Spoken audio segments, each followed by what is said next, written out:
This is the Hard Thing Podcast. Today, we are overcoming average. I want to welcome you back to another episode of the Hard Thing Podcast. This is the podcast that helps you overcome average, step up above mediocrity, all by doing hard things. You see, our goal here is to help take you from where you want to be or take you from where you are and get you to where you want to be. I'm out to help those people who go to the movie theater and see movies and walk out wishing that they were like the heroes that they saw in that movie. I want to make you heroes in your own life. I want you to be the hero of your own story. And that's going to happen by doing hard things. We're going to get you there by helping you walk up that hill or climb that mountain or cross that river. Whatever metaphor you want to use, we're going to get you to do that.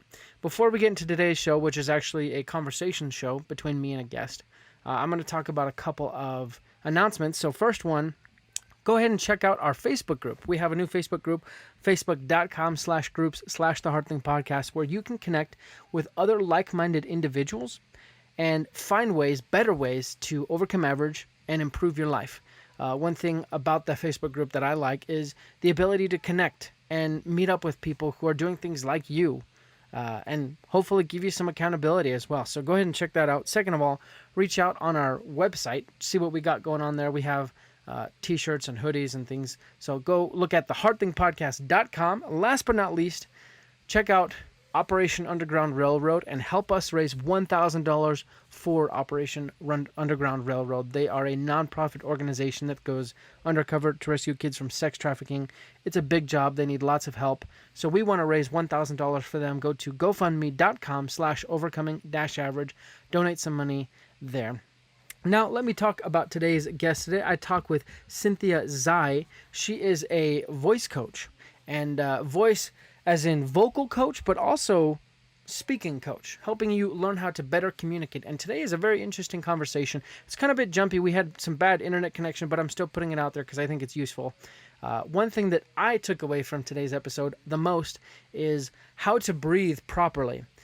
If you know me at all personally, you'll know that I yawn consistently, and I personally think that that's because I don't breathe very well. So I'm going to work on breathing and improving my breath so I can project and present myself in a more forceful and powerful way, because that's one part of trying to grow this movement and build the podcast. Anyways, I digress. What I want you to take out of it today is the importance of communicating, letting people hear your voice, developing your voice, and communicating in a way that people receive you as you want to be received. So without any further ado, listen up to my conversation with Cynthia Zai. All right, well, thank you for being on the show, Cynthia. I'm very excited to have this conversation with you. Sure, I'm excited to be here. Excellent. Well, let me ask you the question I ask all my guests, and I prepared you a little bit, so I'm curious to see what you say. What is the hardest thing you've done? The hardest thing that I've done was to start a business. Wow. And what prompted that decision? It was, I was working inside of a company, and I realized that I was not working as hard as I wanted. And I felt that I was only using probably 30% of my talent. Yeah. And I knew that I have more to discover. And that's what prompted me. And then also because I was with a group of friends. Many of them, they were entrepreneurs. So then I thought, oh, okay, looks like I can do this as well. Wow. But it took me almost a year to finally have the courage, the gut to come out of the corporate world.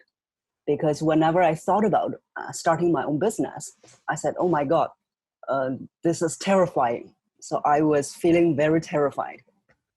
And so that was the hardest thing. When I looked back, yeah. Why do you, and maybe this is a bit too personal, but why exactly was it so terrifying to break away from that corporate job? Yes, because in the corporate job, even though that it was not passionate to me, I was not really motivated, but there is stability. So Mhm. you will expect a paycheck every month, even though I wasn't working that hard. So, and but the terrifying part of being an entrepreneur was, oh my God, now I'm on my own. Now I'm going to think about when is the next client. So yeah, that was terrifying. The So, unknown. so walk us through, I guess, the steps you took when you did start your business and how you addressed your fears of the unknown and how you combated them. Yes. So what gave me the final push to come out of the corporate world was I saw a friend who was very young, and 10 years ago. So 10 years ago, still, at least in Singapore, there were not so many people starting their business at that young age. So I thought, oh, okay, even him, that he could start, which gave me the inspiration. And then also at the same time, I was thinking, if I don't start, it will be too late. I will be too old. So, and also at the same time, I was having one corporate client. I was having one training engagement. So that Okay. made me decide to come out. Wow. And yeah, and then still, what was lacking in the beginning was I didn't have a plan. So I just came out and out of enthusiasm, but without a plan. So after that one client, then I realized, oh my God, I don't have any clients. And I was talking to my sister. So she said, remember that saying, if you don't plan, you plan to fail. Hmm. And then I realized, oh, I need a plan. So I started a plan. And what helped me was, one is that to have a plan. Two is that to talk with friends. Because in that period of time that when I didn't have a client, and in the morning, I didn't even feel getting up, because I was thinking, what's the point? There was no client. Yeah. So I think probably not really clinically depressed, but I was in the edge of depression. Yeah. And yeah, so I think talking with one friend who was also an entrepreneur, um, who helped me and gave me some inspiration. Well, Yeah. that's amazing because from what it sounds like, your close circle of friends have influenced you heavily in being able to give you the support and the inspiration to become an entrepreneur. Yes. Yes. So that's why I always tell other people that go, if you want to become an entrepreneur, go out and talk to other people, not staying at home looking at a computer to start a business. Maybe it'll work, but it is the people that we met who can give us all kinds of ideas, inspiration, and possibilities. Yeah. Did you meet your friends prior to thinking about becoming an entrepreneur, or was that something you also tried to do after engaging in becoming an entrepreneur? It is kind of a both. So before that, I was having these friends. We were having a gathering, and then they were sharing that, oh, I started a business. So made me realize, oh, there is possibility. And also, if someone as young as that friend who could start a business, then I saw possibility. Yeah. That's so funny. You see someone very young starting a business, and you also think about your own life, and it really opens up the idea that if you don't do it now, there's a good Yeah. chance you might not ever do it, Yes. which Yeah. is very fascinating. Yeah. You also, in your business, you deal with helping people develop their voice. Is that right? Yes. Yes. Why did you choose that to go after with your business? Okay. So because one of the main reasons was I worked on my own voice. So I had some background in voice training, but when I graduated in the first job, I was not assertive. I was not speaking up. So that was one of the reasons I was continuing working on myself. And when I was working on myself to be more assertive, to speak up, that's where I got more training on voice. And I realized, oh, this is so powerful. Not only that it changed the way I sound, but also changed the way I felt. So that planted a seed. But at the time, I didn't know that this was something that could work until, again, getting out there and meeting people. So when I was meeting people, there were people asking me, they said, what do you do? I said, okay, I'm a voice coach. They said, oh, I need voice training. I said, oh, okay, it looks like this is something that can work. Not only it's just an idea in my head, but people are looking for it. Yeah. I think in business, they call that proof of concept. Yes. Yeah. And that's so fascinating that you, I mean, you just put yourself out there. You would never have known if you'd never told people I'm a voice coach, because people wouldn't have ever said, yeah, I need a voice coach, just out of the blue, which is amazing. Yes. Yeah. So you mentioned that you had prior voice training before you had gotten your first job after graduating. Tell us a little bit about that prior voice training. Why did you engage in that? Sure. So I was in singing. So I was performing from primary school in singing. Wow. And so that's where I learned things about voice. But there's still difference between singing voice and speaking voice. Yeah. What would you say is kind of the big difference and how that helps your clients? So the biggest difference is the projection, because even for myself and some of my clients who are also semi-professional singers, so they said, I can sing so-called from the diaphragm, but when I speak, the voice comes back to the throat. So that's the biggest difference. The similarity is the breathing is the same, but how to use the proper breath to project your voice in speaking at all times. That's what's lacking in both me and my clients. So if I've understood right, when you sing, you use more of your diaphragm, whereas when you speak, you just use your throat. Is that right? Out of the old habit, out of the wrong habit. So I see. So that's the wrong way. Yes. So instead, you're supposed to use your diaphragm for both? Yes, that's right. So and how do you... all the time. And all the time? Yes. How do you train yourself to use your diaphragm when you're just speaking? So we do a few different exercises. So the first thing is, for some singers, their breathing was not a habit. So first we need to train them to make the breathing a habit. And then once breathing becomes a habit, then we are going to have the exercises to help them open up the channel, the projection channel, and to project the voice using the breath. So we have a series of exercises to do. And what are those exercises? I'm actually very curious. Sure. So for example, one exercise we do is almost like sighing. And that also tells them how much effort they need in voice projection. So most people think that, in order to project a stronger voice, I need to use more effort. But it's the opposite. Let me pause the conversation, guys. We are talking about speaking today. Ironically, it's very meta. And one of the books that I'm listening to recently is called Talk Like TED. It's a book all about how to craft speeches like TED Talks.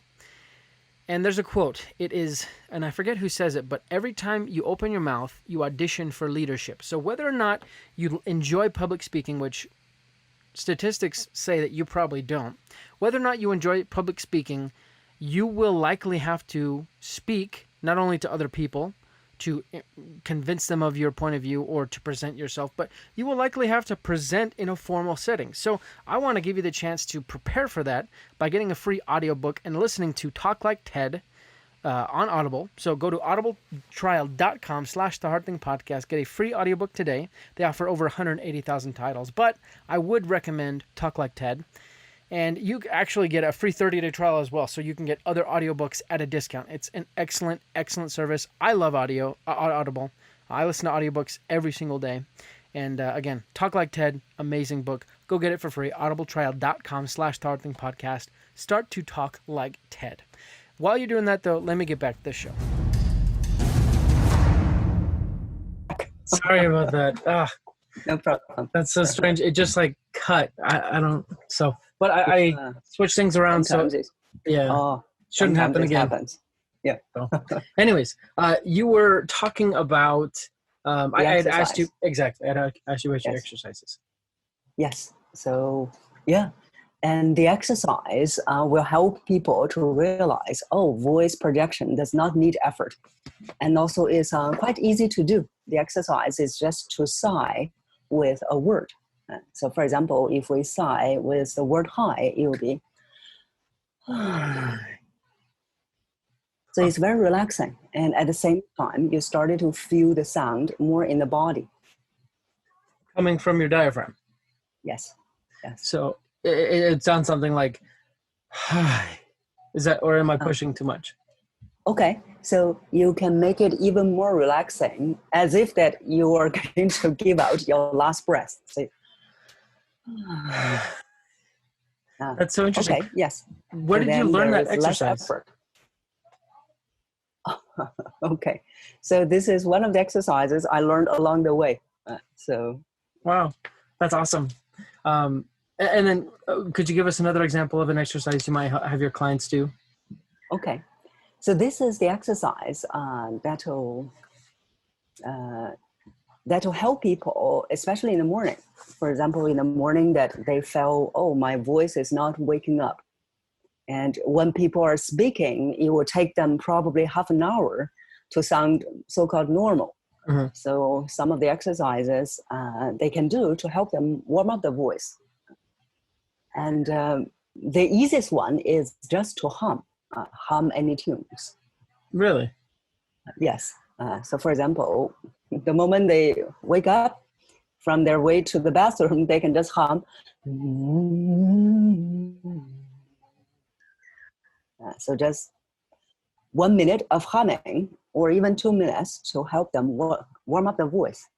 Wow, that's awesome. And if I've understood right, you don't just help people with the vocality of their voice, but also finding their voice and how to communicate. Is that right?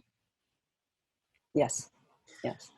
If I can, I'd like to ask, how did you go about developing your voice? Both, I guess you've probably done similar exercises to work on the sound, but how did you develop your style of communicating and what you were trying to tell the world? Okay.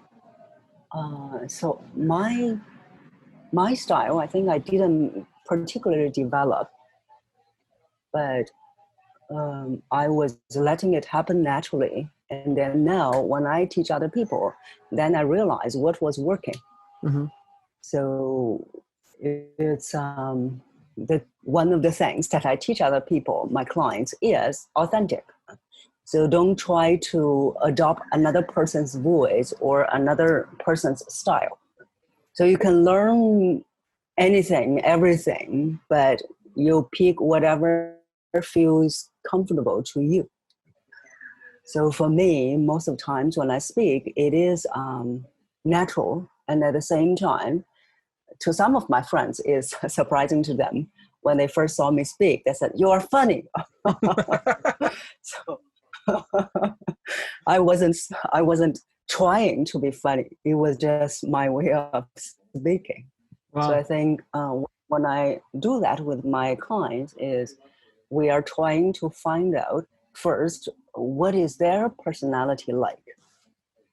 And then once we find out what their personality is like, then we can build and find the style that suits their personality style.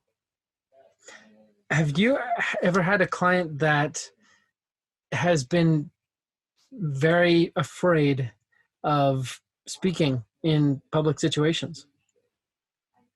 Yes.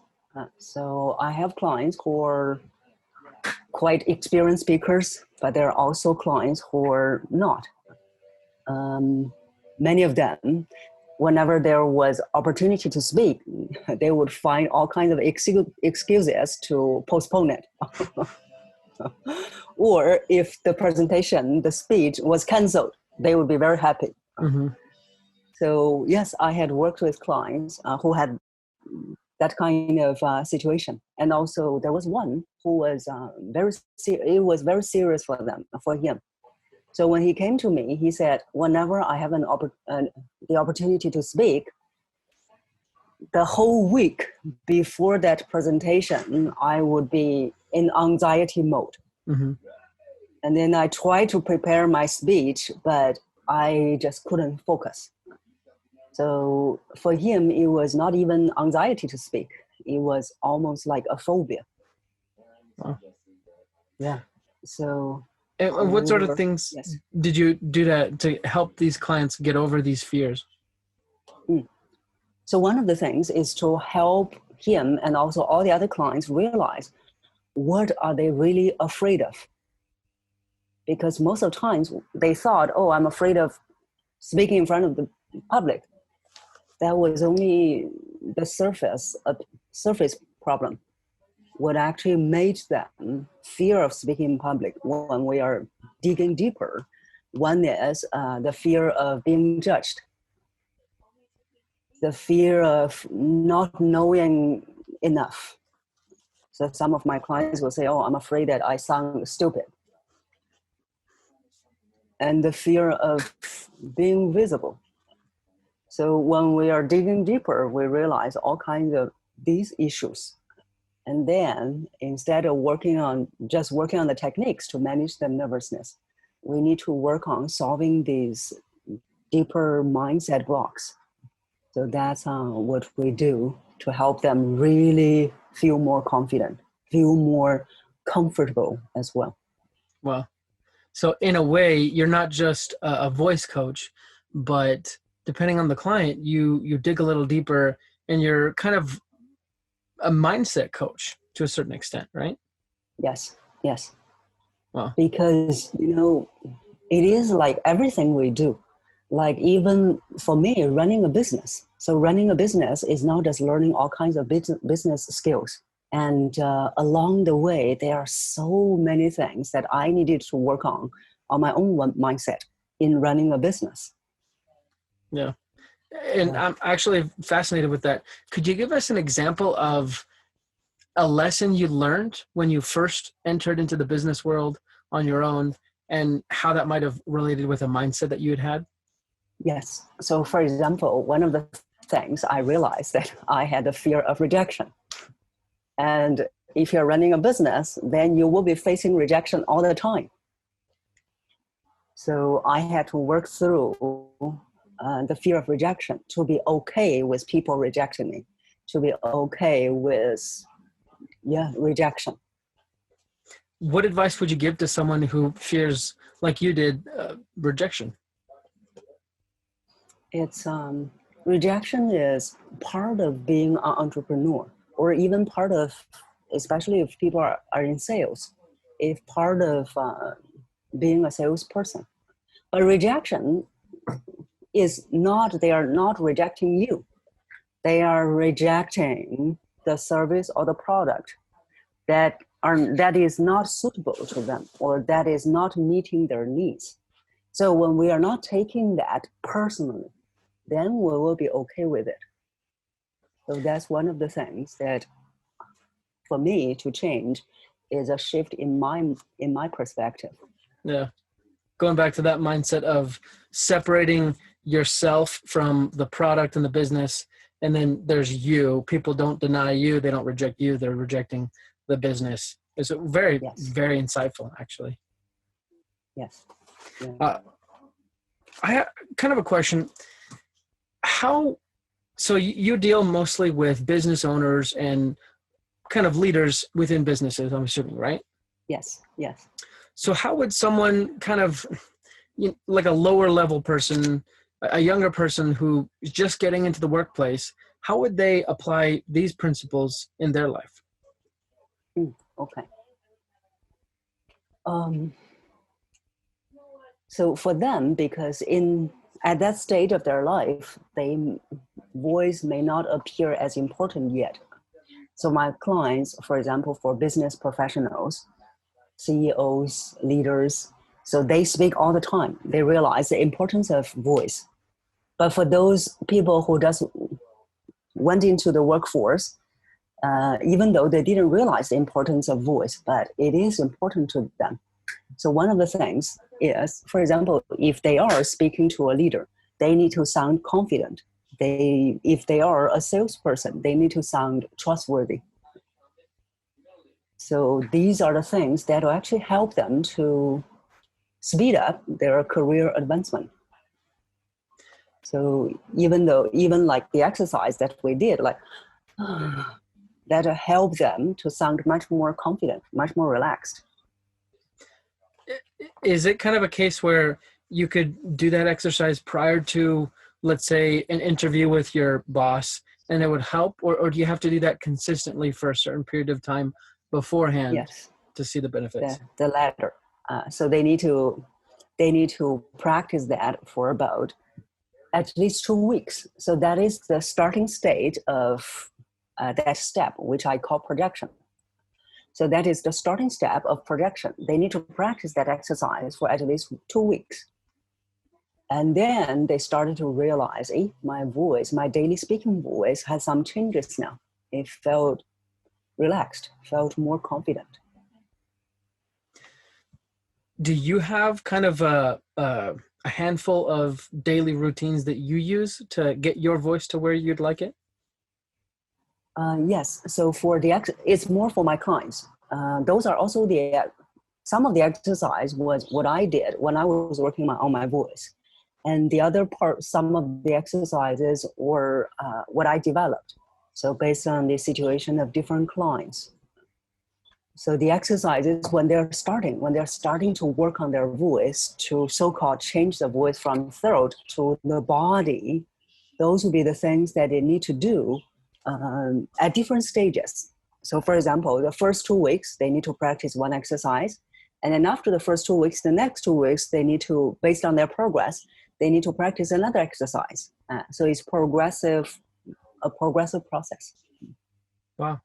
And but once that has changed their voice from the throat to the body, then they don't need to do the exercise anymore because everything they have practiced has become a habit.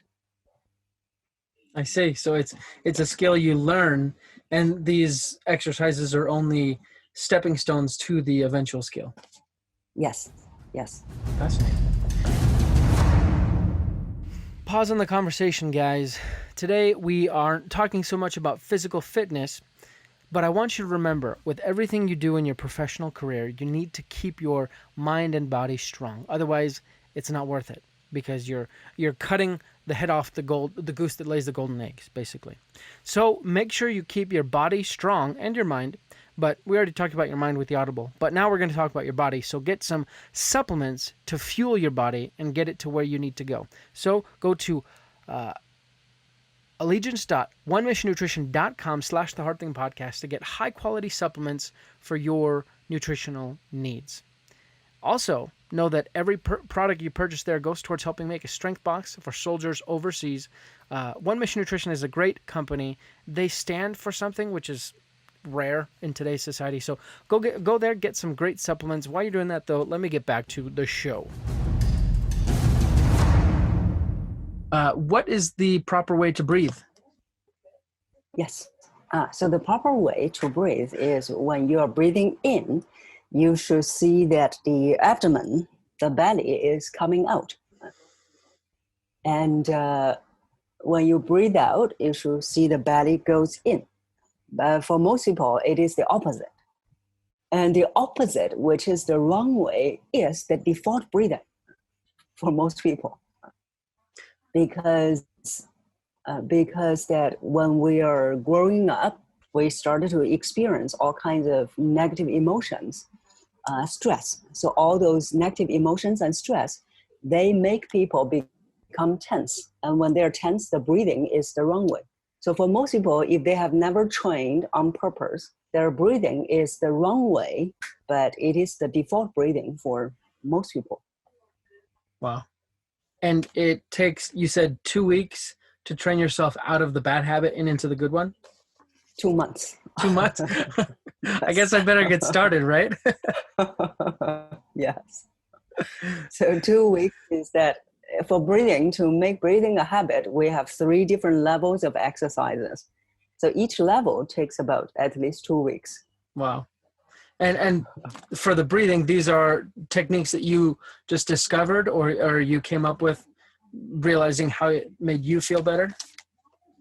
So the 3 different levels is what I developed. So based on how long it took for my clients, and also what are the exercises I need to adjust based on their progress. So that's what I developed, and based on some of the exercises that I have learned. Well, that's awesome. I guess 2 months, I better get started for sure. So, Cynthia, you have had the opportunity to speak in many different countries. I'm very curious. What has been your favorite speaking engagement and why? Oh, um, so I enjoy speaking in all different countries, but what was impressive was in Spain. Okay, so I will pause for a while. Okay, now you're back. Yeah. Here, I'm gonna get rid of my video so that way maybe Okay. it's just easier to. Mm. Okay, as you were saying. Okay. Sure. So I was saying that I enjoyed speaking in all different countries, but what was impressive was when I was speaking in Spain. So what I liked about speaking in Spain was, number one, people were not on time. So my session was about to start at 9, but people started to come in at about 9:05. And then we finally started at about 9:10, 10 past 9. But there were still maybe about half of the people in the room. So it is, you can say that, oh, why is it that people are not on time? You can get frustrated about it. But I started to notice, because they were sharing with me the night before the conference, because my speech was on the second day. So at the first day night, they went out for karaoke. So that's why they were late. And then I realized, wow, they are really enjoying themselves, because when they went for karaoke, it was already 11 p.m. So 11 p.m. they went for karaoke, and I was impressed by how much they enjoy life, and it gave me a big shock, which was that, wow, there is another way of living. It's not like the way that I have always seen, like, oh, you need to work hard, you need to work towards your goals, you need to be serious in working. But it made me realize, no, there is another way of living. Who said that the way that I was living in all these other countries, it is the best? It is probably not. It's just different ways of living. So I was having a culture shock. By the same time, it made me realize there are so many different ways of living. There is no one way that's perfect or standard. And also, I love how the hospitality from people in Spain. So they are really warm. They are very they are really open, and so I enjoyed speaking there. That is a mark of a good speaker. You went to presumably inform them and teach them, and yet you still learned from your audience without them even saying words to you, I mean, formally, which is very impressive. And it speaks a lot about how you present yourself and how you carry yourself as a speaker, I have to say. Yes. Yeah. Because you've had so many experiences, speaking in so many different places, how have you gone about preparing different topics for speaking? So the most important thing I do is to get to know the audience. So every speech, every new country that I visited and I spoke in, I will always make sure that I am there early, even if my speech is on the first day of the conference. but I will arrive early the day before. So sometimes they have a pre-conference day. I will make sure that I was there so that I could get a sense of how the audience is like, what makes them tick, and what are they caring about. So that is very important, because otherwise you are just like a cookie cutter speech. So instead, I want to make sure that it is relevant to them. So even though more or less I'm talking about a similar topic, but I want to make sure they are, for example, examples that I give, and also sometimes how I open, it is all relevant to them instead of just the standard same speech everywhere. Have you found that as you've gone speaking to these many different audiences, that that same topic that you tweak for each different audience, have you found that that's evolved somewhat? Yes, yes, it has.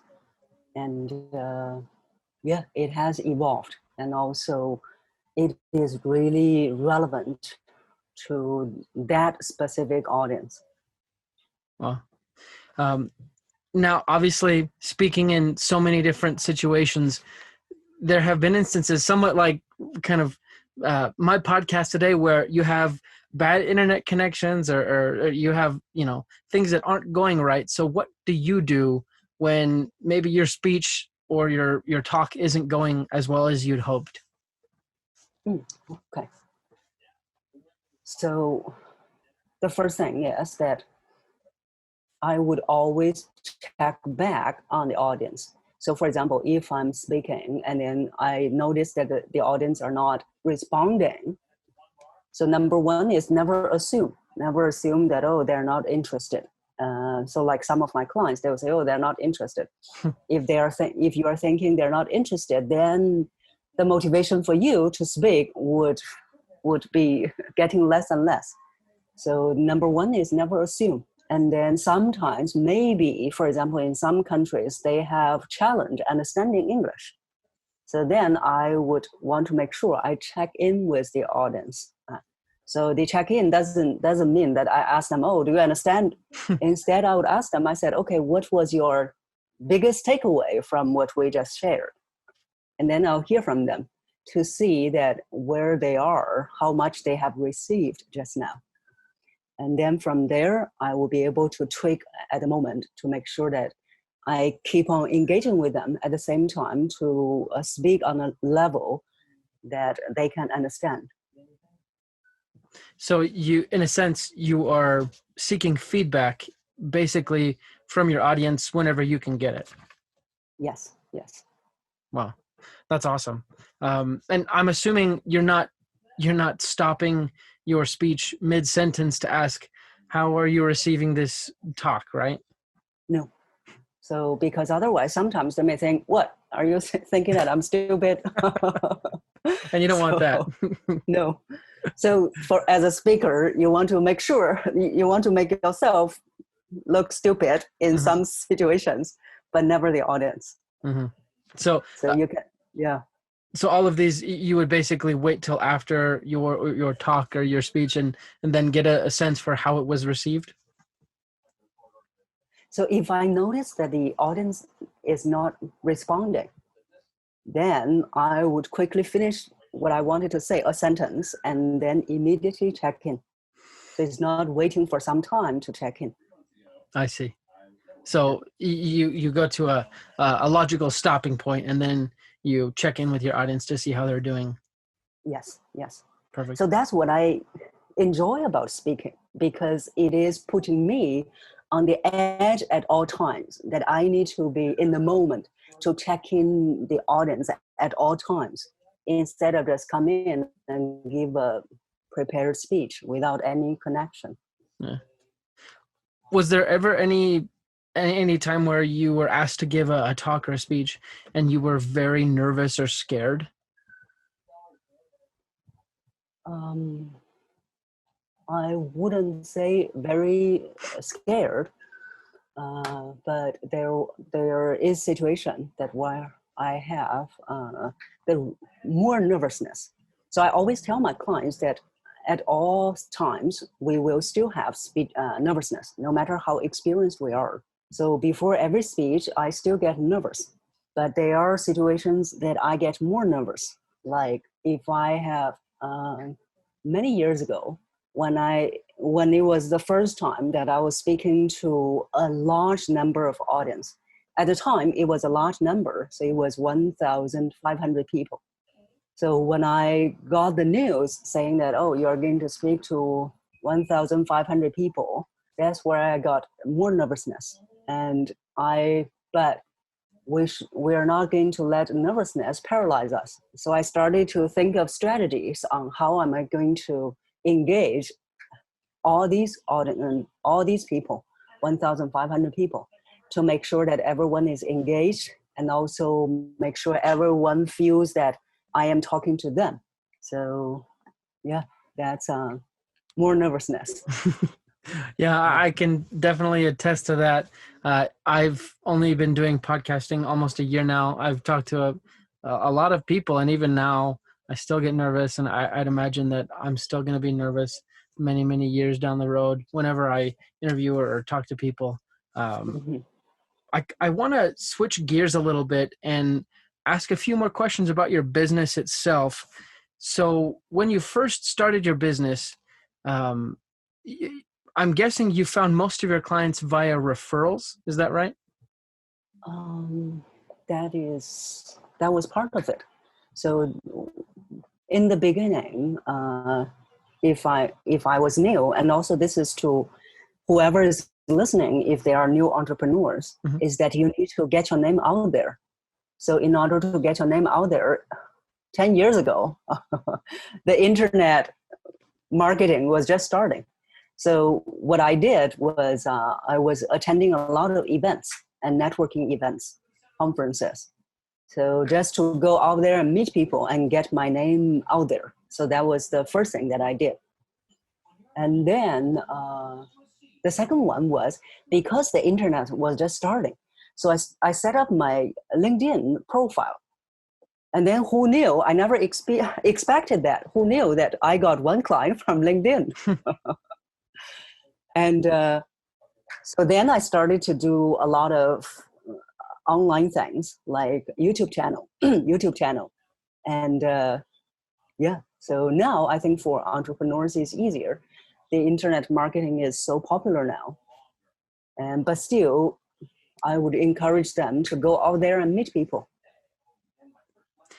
When you did go to these networking events, did you find that an effective way to practice using your voice? It was helping me to fine-tune how I introduce myself. So if I just say I'm a voice coach, then they will say, so what? So you need to make sure that how you are introducing what you do is relevant to them. Wow. That is very insightful. And I don't think I would have ever thought about that, considering that, I mean, you go to these events and you're like, I need to meet these people, but I never would have thought that, okay, I need to figure out how to introduce myself to these people so that it's effective and that they receive me well. So Yeah. that's very insightful. Yeah. So, Cynthia, it has been such a delight having you on the show. We're coming down to our last few minutes here. So let me ask you the last couple of questions I ask all my guests.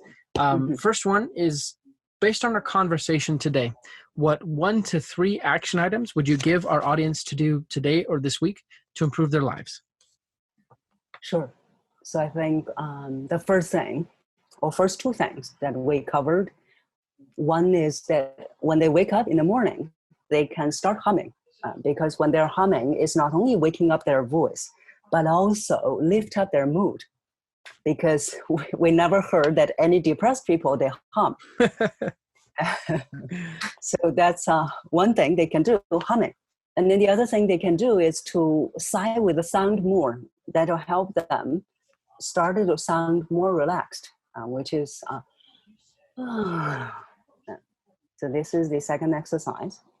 And then the third suggestion I have is that it could be in the morning or it could be in the evening. So when after these two exercises, humming and sighing with the sound, the third thing they can do is to think about what are the 3 to 5 things that they are grateful for.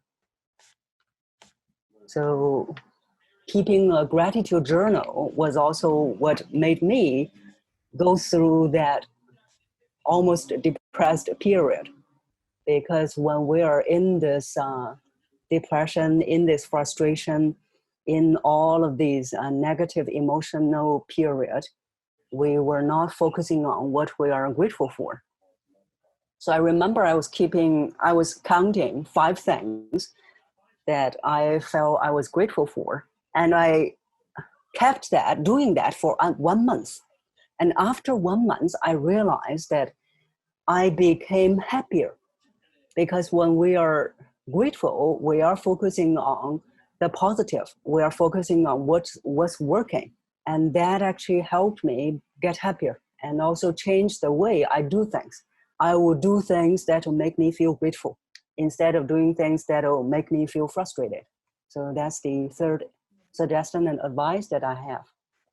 Excellent. I love those very much because, for one, they're unique. I don't think I've ever had anyone else recommend that we hum, but it makes so much sense because, like you said, depressed people, they don't hum in the morning, but it's also a great way to wake up your voice. And I like what you said about the gratitude because if there's one thing that we need more of in this world, it's gratitude for sure. So, Yes. And Cynthia, how can our audience reach out to you, see what you're doing, and support what you're up to?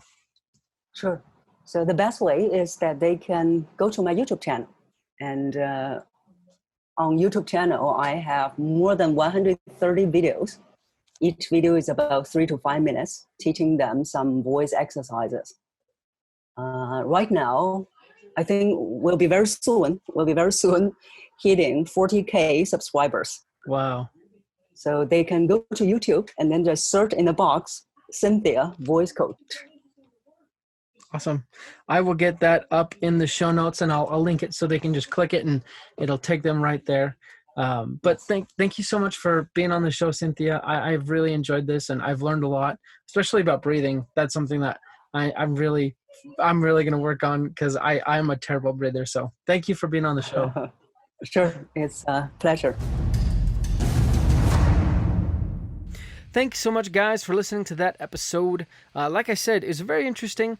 It's unique. I don't think we've had an episode similar to that one. If nothing else, for the guest, she was very unique. Cynthia is very interesting and very smart, I'd say. And again, I am working on breathing better so that way I can project myself better and hopefully gather some hearts and minds to help do hard things, because this world is difficult and we need to do hard things in order to have us all overcome average.